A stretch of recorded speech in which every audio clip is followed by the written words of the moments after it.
Hello friends, welcome back to our channel registration वाला।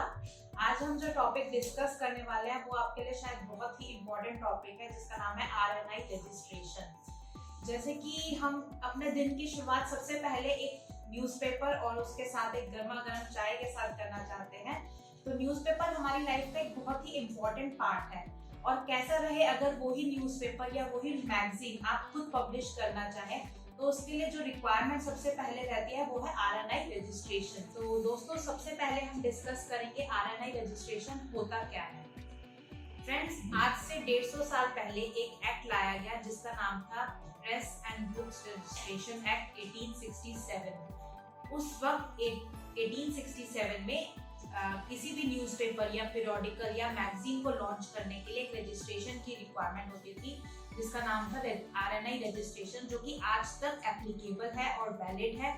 इसमें आप कोई भी न्यूज़पेपर, कोई भी publication, anything in printed media form अगर आप पब्लिश करते हैं तो आपको आरएनआई रजिस्ट्रेशन की रिक्वायरमेंट पड़ती है। सो बेसिकली आरएनआई की 3 रिस्पॉन्सिबिलिटी है। रिस्पॉन्सिबिलिटी नंबर 1, कोई भी न्यूज़पेपर अगर इंडिया में पब्लिश होता है तो उसके लिए जो उसका कंटेंट इशू होगा उसको मॉनिटर करना, उसको रेगुलेट करना कि कोई भी सस्पिशियस कंटेंट या मैलिशियस कंटेंट पब्लिश ना हो।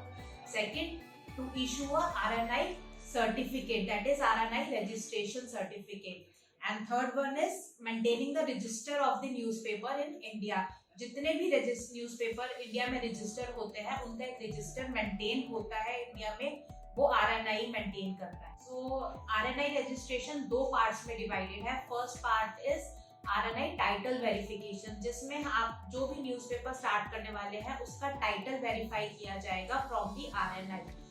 अगर कोई भी आप टाइटल सेलेक्ट करते हैं वो किसी सिमिलर नेम से मैच करता है तो वो टाइटल आप नहीं ले सकते। सेकेंड पार्ट इज वेरिफिकेशन के बाद आता है रजिस्ट्रेशन ऑफ आरएनआई न्यूज़पेपर, जिसमें कि आपका जो कंटेंट है न्यूज़पेपर का या मैगजीन का जो कंटेंट है उसे वेरीफाई किया जाएगा, देन ही आपको आरएनआई रजिस्ट्रेशन ग्रांट किया।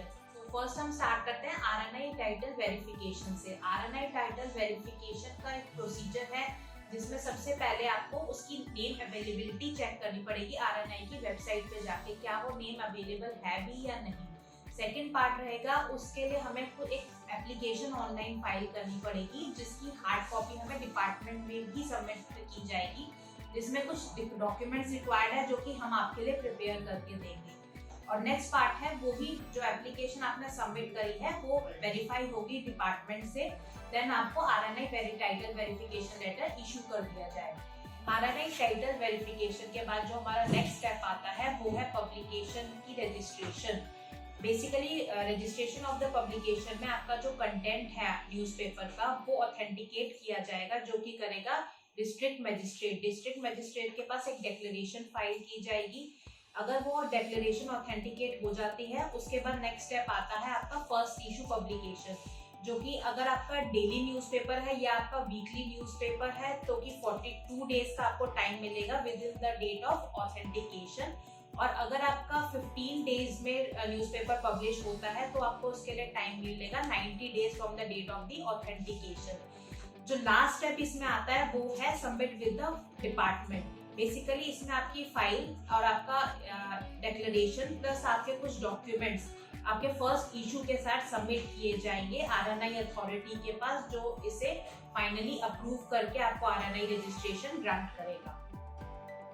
अब हम डिस्कस करेंगे कि इस आरएनआई रजिस्ट्रेशन में आपको डॉक्यूमेंट्स कौन से रिक्वायर्ड है। फर्स्टली हम डिस्कस करते हैं कि आरएनआई टाइटल वेरिफिकेशन के लिए आपको कौन से डॉक्यूमेंट्स प्रीरिक्विजिट्स हैं या मैंडेटरी हैं। जो डॉक्यूमेंट्स, पहला डॉक्यूमेंट है आपका ID proof, second one is your address proof, third one is NOC if it's a foreign publication. अगर आपकी एक पब्लिकेशन है जो कि सिमिलर टू फॉरेन पब्लिकेशन है या आपने फॉरेन पब्लिकेशन इंडिया में लाना चाहते हैं तो उस केस में आपको एनओसी की रिक्वायरमेंट होगी।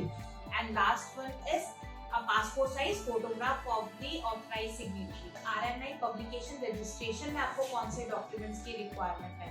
सबसे पहला जो डॉक्यूमेंट है वो है a written consent from the owner of the publication.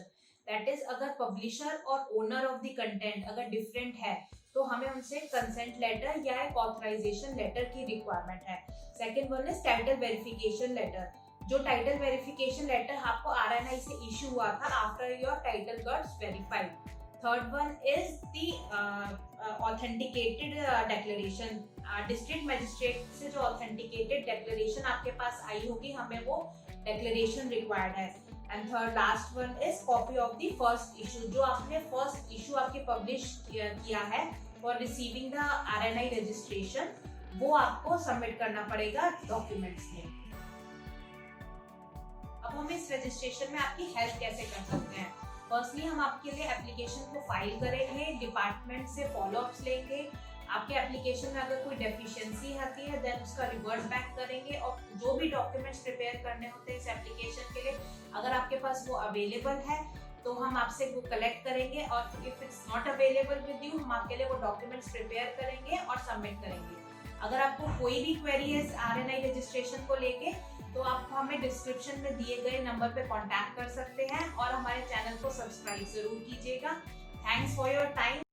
With the rise of Startup India initiative, there is an abundance of several complex businesses. To conduct these complex businesses, you need complex licenses. That's why Registration Wala experts have stepped forward to help you in this regard.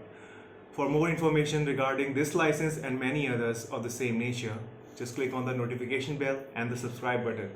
We're always there to help. All you have to do is watch our video. Thank you.